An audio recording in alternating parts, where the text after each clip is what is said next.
ఇదేమో రెయిన్బో మిర్చి అండి. ఇట్లా ఎండిపోయాక విత్తనాలు వేద్దామని ఇవి ఇలాగే ఉంచేసాము. దీన్ని ఇదే కుండీలో వేస్తే ఇవి దీనివి అని అర్థం అవుతాయి.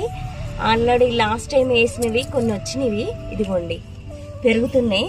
ఇవి రీపాటింగ్ చేస్తాను. ఇట్లా ఉన్నదాన్ని ఇలా ఎండిపోయాక మాత్రమే అయితే లోపల విత్తనం గట్టిగా అయిపోతుంది. ఇట్లా దీంట్లోనే వేసేసుకోవాలి. అప్పుడు మనకు ఐడియా ఉంటుంది అనమాట ఇది ఈ మొక్క అని. చాలా బాగున్నాయి అసలు ఈ మిర్చి అయితే.